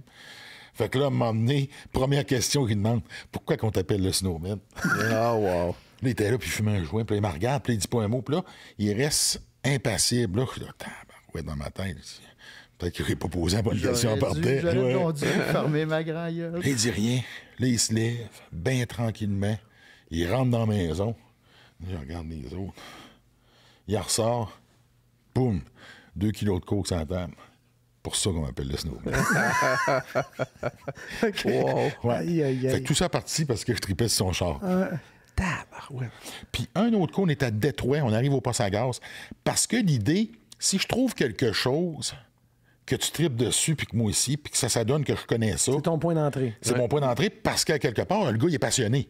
Sinon, il mettrait pas ça sur sa voiture. Fait que j'étais à Détroit, je passe devant une station-service, puis là, je vois un char monter. Puis c'est des vieux chars, les autres, ils trippent vraiment, là, surtout Chevrolet des années 60. Puis là, je vois ça, arrête là. Fait qu'on arrête là, je débarque, je vais voir le char, là, ça commence de même. Puis là, le gars, il est tout content parce qu'il me trouve costaud, puis il trippe au bout. Puis, hey, c'est que tu fais? Puis là, je trippe son char. Il dit, hey, ça te tente-tu, mais c'est ma fête aujourd'hui. Hey, bonne fête, c'est cool. Viens chez nous, j'étais avec ma gang. Tu sais, t'es avec un gars de gang. On s'entend qu'en partant, j'ai pas la bonne couleur. Là. Fait que là, ils disent, on va être 300. Ça me tentait pas tant. 300? Ouais, ils disent, on est 300 chez nous, gros party. Ça te tente-tu d'être mon garde du corps? Non, non. Mais encore une fois, on a réussi à faire un bout avec ça, jaser avec. Fait que c'est là que tu vois que quand tu as des passions, puis l'automobile, mais je pense que tout le monde dans sa vie est en contact avec l'automobile. On n'est peut-être pas tous des passionnés, mais ça te permet de créer des liens puis de tisser des liens. Ouais. Puis à travers ça, ben, j'ai eu bien du fun. Je suis allé à Dallas dans un show de char. Puis ça a été la même affaire. À cause que j'étais là, puis je tripais char, j'ai rencontré le leader du gang du coin. Puis ça a pris 3 heures avec qu'il me parle parce qu'il tripait pas qu'on soit là. Ouais. On a été invité par un autre. Puis au final, il est venu me voir, ça a cliqué, il m'a fait faire le tour du hood, puis toute la pétanque. Puis ça a parti avec de quoi? Que je suis juste allé là parce que je tripais char. Wow. T'as-tu remarqué un point commun parmi tous ces individus-là? Par rapport à. Tu sais, je ramène ça au char encore, là, Ouais. mais tu dis, ils sont passionnés, oui. Mais ça reste quand même que ça semble être des criminels. Là, Ça semble. En partant, c'est la On va raison. juger, là, mais- Gun, laisse-moi réfléchir. Oui. En partant, c'est la raison pour laquelle j'allais là, parce que c'était avec ce genre de personnes-là, mais c'est pas tous des criminels. Parce que tu peux aller dans un autre endroit où ce que là, ben, t'es carrément l'inverse, puis qui va triper char aussi, puis qu'on va avoir une discussion qui va être complètement ailleurs. Moi, le but, c'était de rencontrer des gens qui étaient dans le milieu pour essayer de comprendre pourquoi tu choisissais ce style de vie-là. Ouais. Et là, tu réalises que finalement, c'est pas tant un choix qu'un mode de survie quand tu viens au monde dans ces quartiers-là. C'est une des rares fois dans ma vie, parce que je suis le genre de personne qui pense que tu peux faire ce que tu veux dans la vie et devenir ce que tu veux, que je suis pas convaincu que si j'étais venu au monde là-bas, que j'aurais pu avoir cette opportunité-là. Je comprends. Mais c'est cool aussi parce que quand tu as un uniforme, ton pouvoir discrétionnaire en matière criminelle pure t'oblige d'intervenir. Tandis que là, tu l'as pas. Tu l'as pas. Fait que t'es capable d'aller pas mal plus loin dans la conversation puis dans ton apprentissage de l'humanité. Puis des fois, on est obligé de fermer le micro Ouais, j'imagine. parce que, de temps en temps, ils sont avec toi, mais à un moment donné, ils partent. Puis là, tu l'entends pareil. Puis là, ben, il va dire des affaires que tu veux pas nécessairement entendre. Parce que ça pourrait arriver, peu importe, qu'il arrive quelque chose, puis qu'on saisisse les tapes. Ah, oui. Ouais. Ça peut te mettre dans la merde. Exactement. Mais surtout lui. Mais toi par la bande. Oui, parce que. Ouais, c'est ça. rien Fait un que petit peu c'est- impliqué. fait qu'on va se le c'est touché, dire. hein?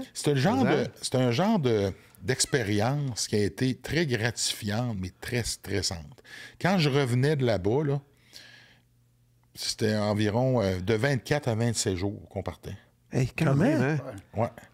Puis c'est des journées de 13 à 17 heures. T'es parti un mois pour faire le tour de différentes villes. Ouais. Partout, back à back. Ouais.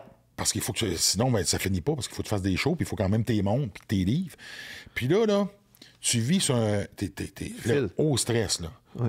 Tu reviens de là, puis là, quand j'allais à la pharmacie, puis je faisais 3 tours de la pharmacie avant de me stationner. parano. Parce que c'est comme ça là-bas, là. Tu sais, on dormait jamais dans les quartiers où on allait. Tu essaies de manger là le moins possible, parce que tu es toujours exposé. Fait que là, tu te crées des habitudes.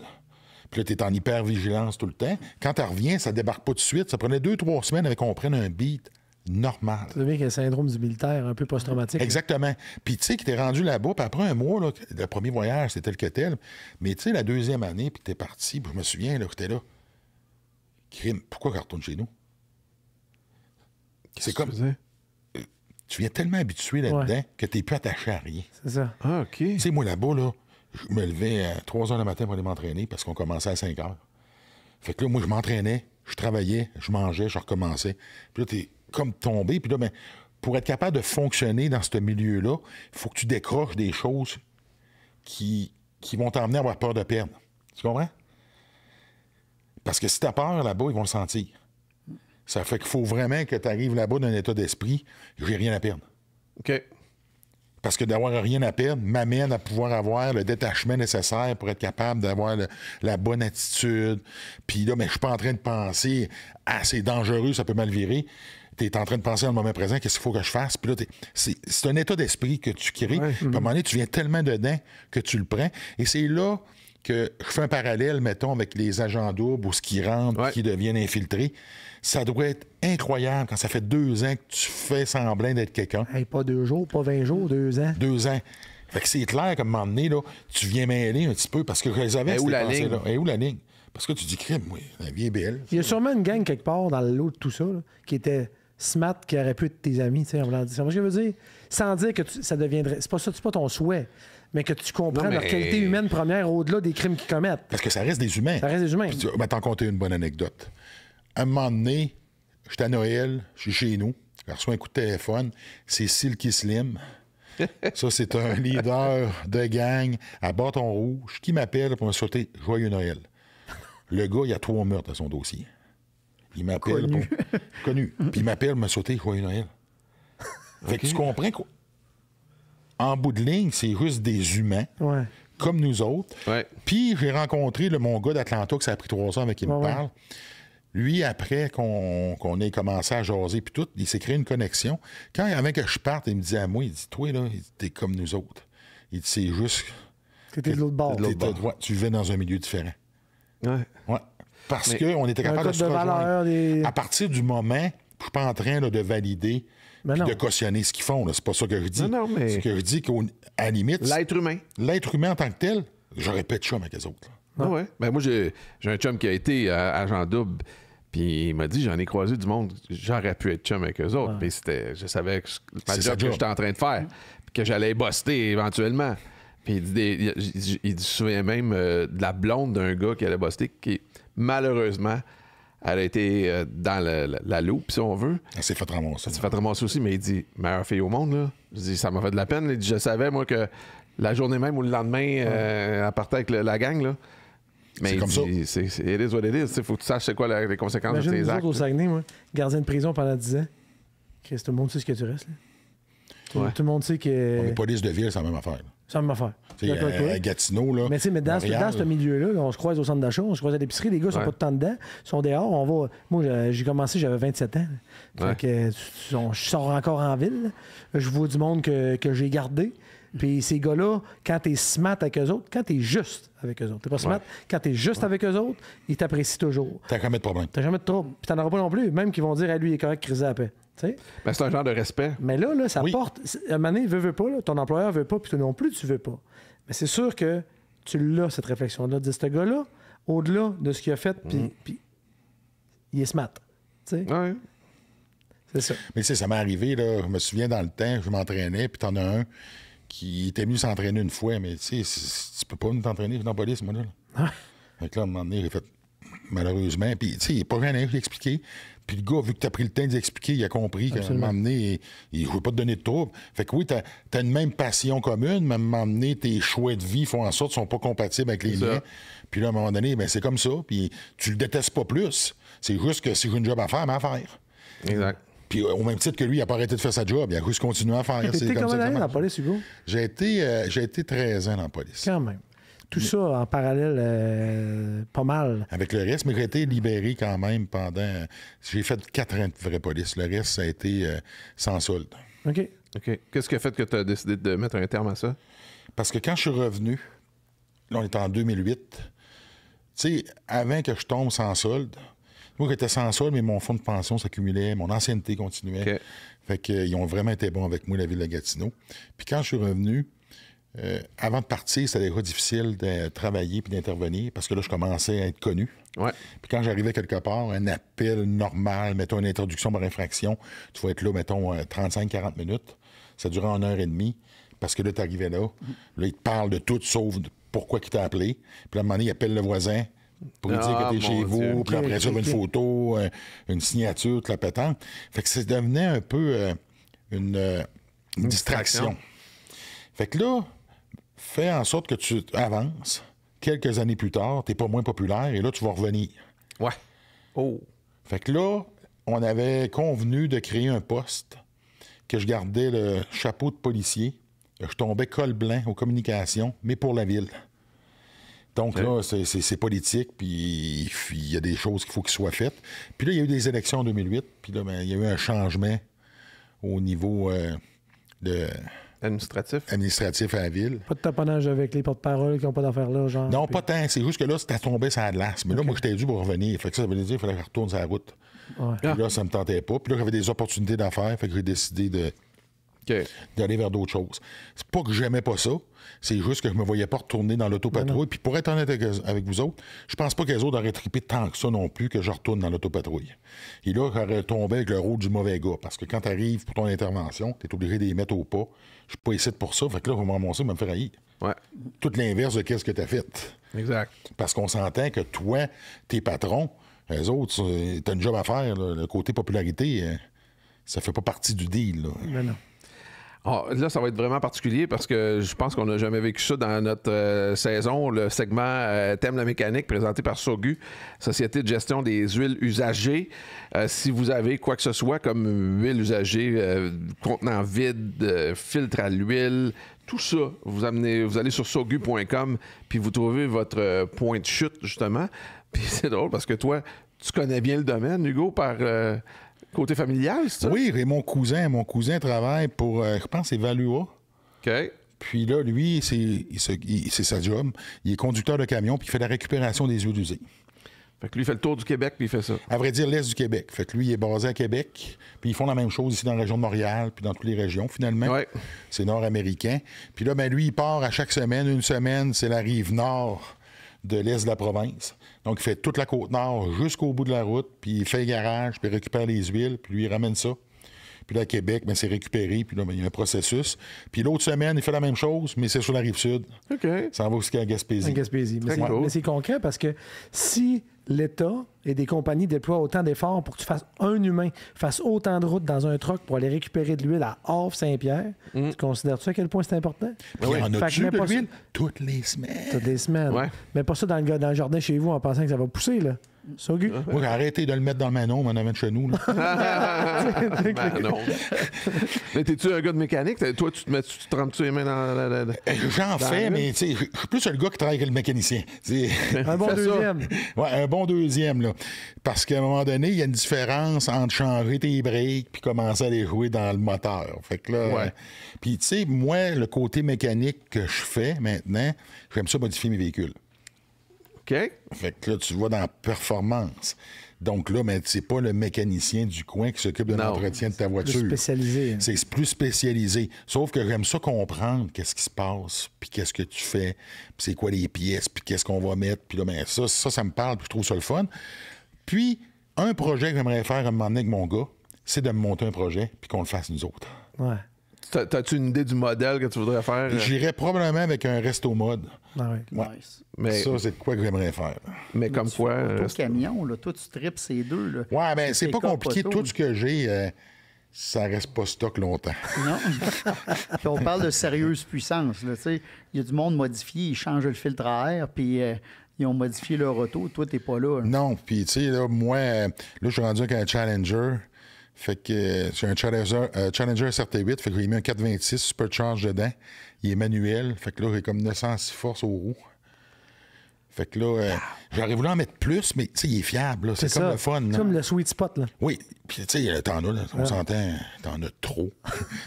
Mais tu sais, t'en as jamais assez. Puis là, mon camion, je m'en suis monté un pas pire aussi. Puis le camion, moi, comme ça travailler, fait que j'ai 800 livres. Non, j'ai 1400 livres de torque puis 800 forces. Et diesel. Là. Il est diesel. Puis là, ben là, j'ai mis des ballons là-dessus. Fait qu'il est fait pour charger. Ça fait qu'il est le fun. Trailer, pas trailer. T'es On rendu sent avec une rien. transmission Sunco là-dedans ou dans pas trop quoi. Ah ouais, là, on a tout. Ah ouais. Mais j'aime ça. Mais il faut que je sois capable, je les prends puis je roule avec. Puis les motos, mais c'est la même chose. La seule affaire que je touche pas, c'est les 4 roues. Tu fais de la moto? J'en fais, je fais de la moto. Hein. Ouais, custom. J'ai custom puis j'ai un H2. OK. Oh, quand même. Justement, j'ai vu ton pause de ton H2 là, Ouais, carbone, ouais. une semaine ou Ouais, deux, ouais. justement, passé. On est dans le rodage, là. Tu l'as essayé encore un peu ou pas pantoute? Non, parce que là, t'es barré à 8000 tours. Non, non, mais quand même, tu l'as pris. T'as Oh, pris le volant. on roule avec. J'ai toujours voulu un H2, j'en ai jamais eu. J'ai toujours eu des Si BSX on parle Sport. du mais- vrai H2, pas le H2SX. Là, ça, Oui, ouais, c'est ça, on parle de H2, le H2 carbone, le vrai. Ouch. Un H2R, là. mais c'est- L'H2R, tu peux pas l'avoir sur la route. OK. Fait que c'est la version Juste une coche en dessous. juste une coche en dessous. On s'entend, là, ça sort à c'est une bête, 236 forces à voir. 240 HP, ça n'a pas Ouais, rapport. c'est fou, hein. Puis t'as rien fait, là. 240 HP, le rapport poids-puissance, là, ça pèse genre, d'après moi, 170 kilos. là. T'as peu. T'es 500. Si je ne me trompe pas, 525 livres avec tous les liquides dedans. Tu changes ta paille et tu viens de perdre 33 livres.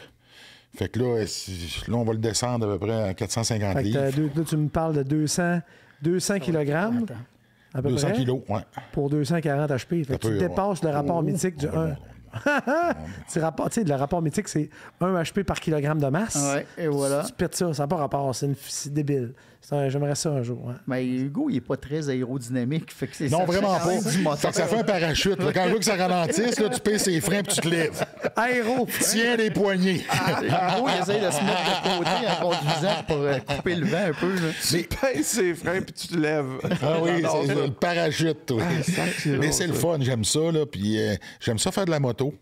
Tu sais, t'as un côté liberté, puis tu sais, je suis conscient que c'est dangereux, puis il n'y a pas juste toi là, sur la route. Puis le problème, c'est que les motocyclistes, les gens sont pas habitués de les voir.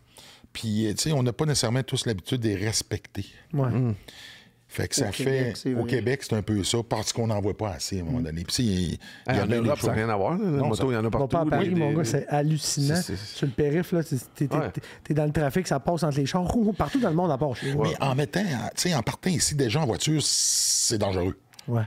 Fait que là, imagine en moto. Fait que là, c'est de conduire pour les autres, mais c'est pas grave, j'aime ça.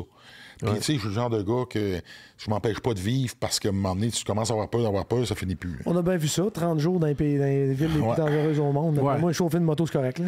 C'est pas si pire, c'est dangereux, pareil.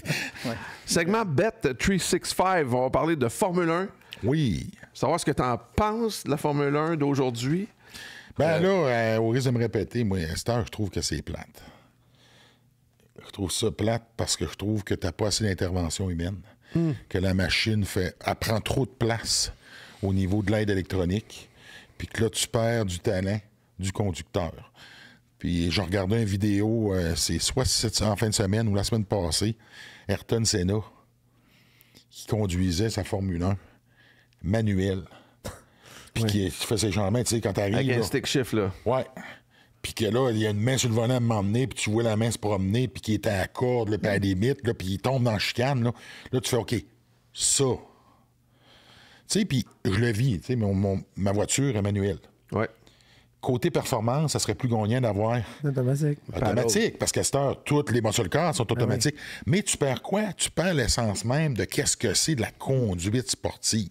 Hey, amen. Hein, Carl? Bien, amen. Moi, je suis obligé d'être d'accord avec Hugo, mais j'amène un point. Moi, je suis encore profondément passionné par la Formule 1. Tu as la recherche technologique, tu as l'évolution des autos, puis tu as le fait qu'un pilote exceptionnel, comme il y en a un aux 20 ans, moi, je pense que Verstappen en est un, Michael Schumacher en était un, Senna en était un, peut encore faire des choses tout aussi exceptionnelles, mais en effet, je suis de la vieille école. Moi, quelqu'un qui est encore capable de rétrograder en faisant le talon pointe ou le heel-lento, je respecte ça. Quelqu'un qui est capable de conduire une formule steering manuel, pas d'assistance, ou est-ce que tu as de l'effort à faire sur le volant, que tes changements de vitesse, tu es obligé d'avoir un H-pattern.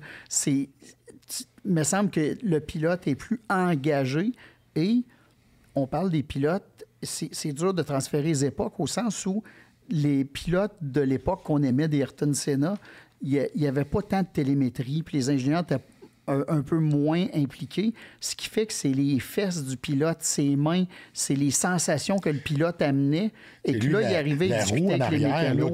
Qui ne réagissait pas correct, là. Lui, il sentait, puis il savait, puis il disait son ingénieur. Là. Et voilà. À cette heure, c'est un sensor qui va te le dire. Puis pas à toi, il va le dire à un ingénieur. Je suis d'accord, puis je comprends qu'à un moment donné, si tu parles à un jeune de maintenant qui n'a pas connu les autres époques, pour lui, c'est sûr que c'est de baisse. Puis tu parles à Verstappen, il va dire que c'est le meilleur moment pour conduire la Formule 1. Ouais. Parce que tu n'as jamais connu quelque chose de meilleur avant. Oui, puis en même temps, on est rendu là. C'est un peu comme...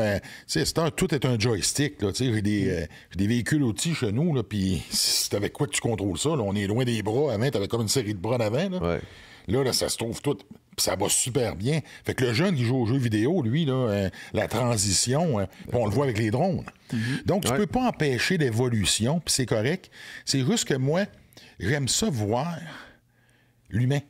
La personne, que ce soit elle qui se mesure. Au final, tu aurais moins d'évolution technique, mais tu aurais quelque chose où ce que tu vois, puis c'est un exploit ce que tu vas voir. Parce que est-ce qu'il roule plus vite maintenant qu'il roulait à l'époque?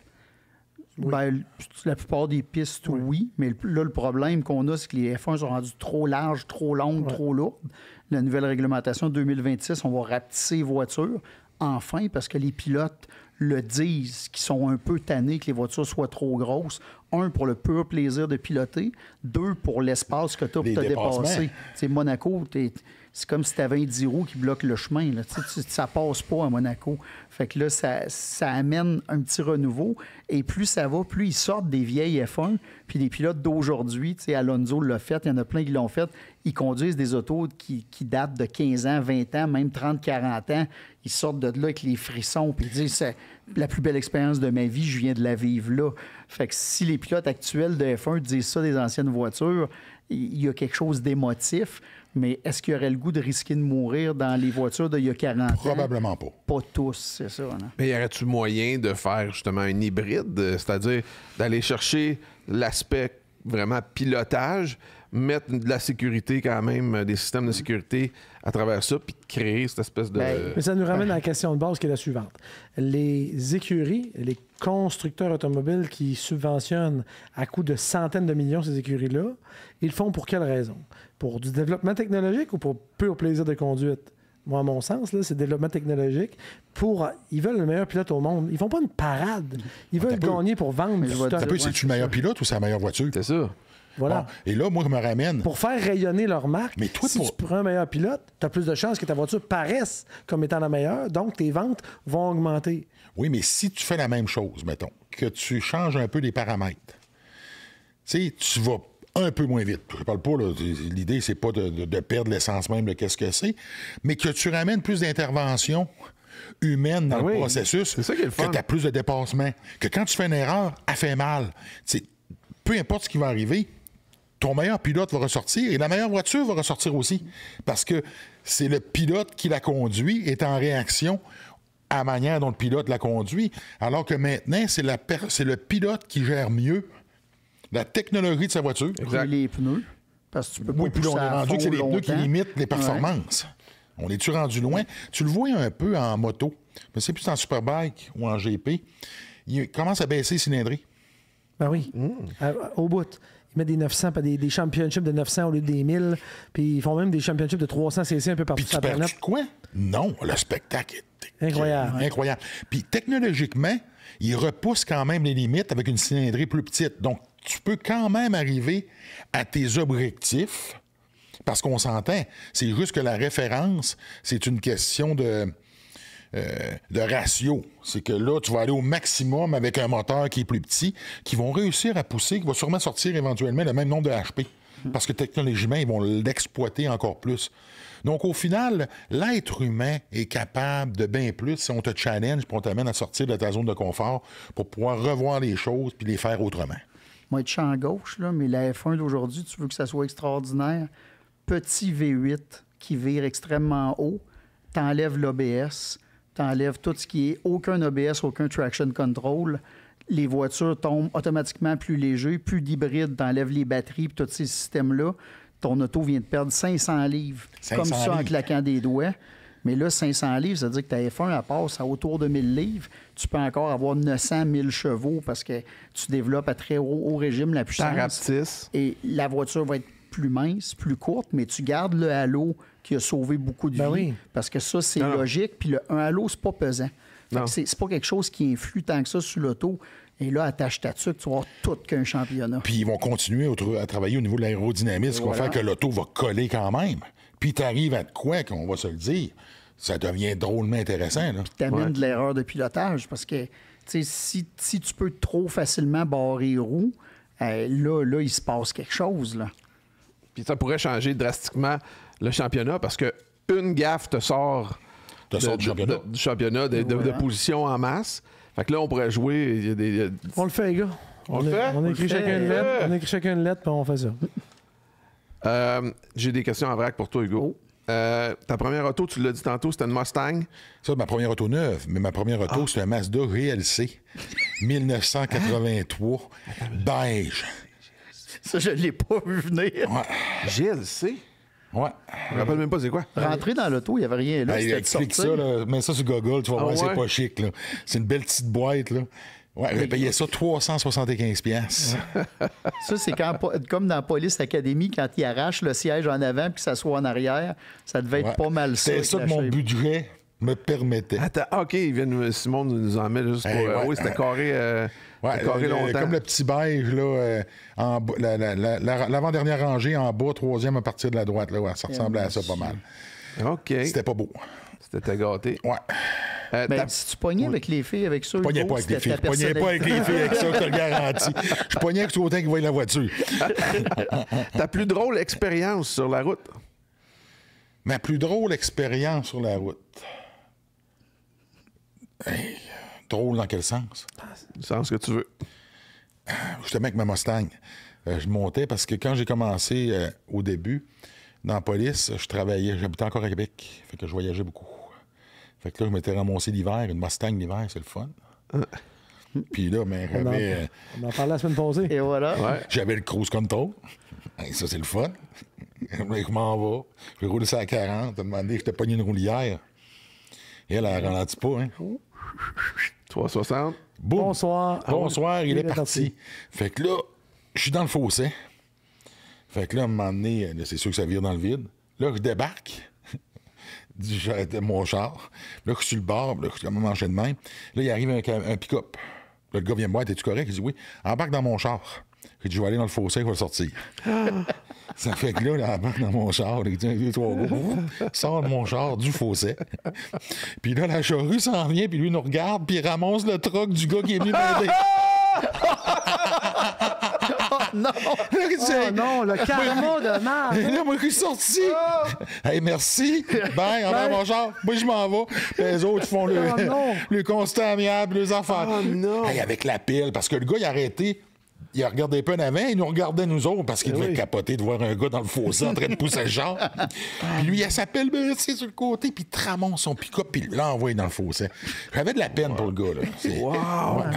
Puis ton entraînement était fait en Exactement. plus. C'était réglé. C'est là que c'est pratique d'être fort. Mais te le dire, puis une autre fois, je m'en allais travailler, c'était moi d'Agobert, je fais un flat. Puis là, j'étais comme serré dans le temps. Puis là, je disais à mon chum, là, sors le pneu de secours, puis tout, slack les vis. J'ai dit, c'est beau, je le lève, je change la roue. Oh, tabarouette! Après ça, on repart. Ouais, c'est vrai. C'est sûrement un petit Mazda pas pesant. Ouais. T'as-tu encore une auto de rêve, tu sais, à laquelle tu rêves? Oh. Mes autos de rêve, là, c'est plus... c'est ça, les muscle cars. Je te dirais, mes autos de rêve, moi, ce que j'aime faire, c'est m'acheter un véhicule puis le personnaliser. Puis le rendre à mon goût. OK. Ça, j'aime ça. Mais si, mettons, tu avais un projet que tu dis, OK, ça, c'est mon projet de rêve, ça serait de prendre tel modèle puis l'amener comme ça serait quoi, ton équation? Ça serait de prendre un véhicule des années 60, faire un resto mode avec la technologie de nos années. Que tu peux rouler avec de manière fiable et performante. Exactement. Puis, tu sais, t'as la technologie, t'as la tenue de route, t'as la performance, puis t'as le look de ces années-là. Parce que le look des véhicules, des muscle cars des années 60, début des années 70, c'était écœurant. Puis dans les trois marques. Là. Très d'accord. Hein. Américain. Ouais. Je ne pas dans les autres. J'ai essayé de Maserati. Vrai. Ils sont mis à rire en moyen de Oui, il y sortir. a ça aussi. Il faut que tu considères pareil dans qu'est-ce que tu rentres. Là. Ben, c'est un peu ça. Puis à un moment donné, je voulais voir, je dis, mettons un R8. Là, le R8, le seuil de porte est plus bas. Il est plus élevé que le siège. Oui. Fait que c'est le fun de sortir de là à ma grosseur. Là. Parce que moi, je rentre à reculons dans un char. Là. Je rentre pas d'avant. Mais ça, on a fait équiper pour rouler, Richard puis moi, qui on t'invitait dans la voiture des célébrités pour faire des tours de piste. La première fois que tu es arrivé, on s'est gratté à la tête. Là. On dit, ben, dans quoi est-ce qu'il roulait? puis vas-tu rentrer? La première fois, c'était un Kia Rio 5 avec le banc de course, tout. Mais le banc de course, ils en vendent pas pour Hugo, là, des bancs de course. Là. Mon chum a une Ferrari, il avait une 458. Ça doit pas être un Les beau fesses ne titre. touchent pas dans le fond du siège. Parce que t'es assis comme sur les rebords. Oui, parce que tu as un siège format course, là, puis c'est rigide. Là. Fait que moi, je suis assis sur les rebords. Mon fond de culotte ne touche pas au siège. Là. Fait que c'est comme... Faudrait que tu mettes un bang dans le milieu. J'ai eu du fun avec pareil, là, mais c'est... Ouais. Attends un peu. J'ai l'autre question, bouge pas, il faut que je regarde mon truc. Toi, ton rapport avec la vitesse, c'est quoi? Oh, calique, ça, c'est une question. Le micro est ouvert. Ouais, moi, c'est à la limite qui est écrit sur la pancarte. Là. Ah oui, hein? Monsieur le policier. C'est bien longtemps, puis c'était juste 4 ans. Là. Mais t'aimes-tu plus la vitesse ou l'accélération? Ouais. L'accélération. Ah, moi aussi. Moi, je suis comme Vraiment l'accélération. J'aille pas la vitesse aussi, mais la vitesse, le risque est tellement élevé. Puis on va se le dire, nos routes, c'est pas les plus belles non plus. Non plus. Ça fait que l'accélération, là, tu retrouves le même plaisir. Puis tu as moins de danger. Parce qu'au final, comme je dis, c'est le fun quand je pars de chez nous, mais je veux revenir. Bravo. Top 5 des qualités qu'un véhicule doit avoir pour toi? Faut qu'il avance quand je pèse sa pédale. Faut qu'il break quand je pèse sa pédale. Faut qu'il y ait de la musique qui roule dedans, puis que ça roule bien, parce que j'aime ça fort. Après ça, il faut que j'aille de la place, parce que moi, malheureusement, je prends de la place. Ça fait que là, on est rendu à 4, puis il faut qu'il soit fiable. Puis si tu traînes tes chiens, ça prend de la place. Ouais, c'est ça, c'est mon Tao. Ah, shape qu'il y a. Le plus beau char, selon toi, peu importe les époques confondues, là, que tu l'aies eu ou pas, c'est pas grave, là. Ouais. Wow. Ça, c'est une maudite bonne Puis on question. parle juste d'esthétique, il n'y a même pas besoin d'être fiable. Non, juste d'esthétique, là. C'est lequel le modèle qui avait des portes suicides? Ben là, t'as eu Années Mercedes 60. qui en ont eu. Dans les années 60, c'est un Chevrolet. C'est pas un Chevrolet? T'as pas le Continental comme ça? Ben, les suicides arrière, là, mettons. Oui. Moi, j'avais un Lincoln Continental JFK avec les portes suicides arrière, là, ça, c'était malade. Là. Moi, c'est Comme ça. dans- Mais hardtop. Hardtop. Oh! Ouais. Quand même. Moi, mon chum... Ça fait, il manque une Thompson, un chapeau melon. Puis... Ça fait exactement on ça. s'en va ouais. quelque part. Mais là. ça, là, je trouve que ça a de la gueule, ça a du style.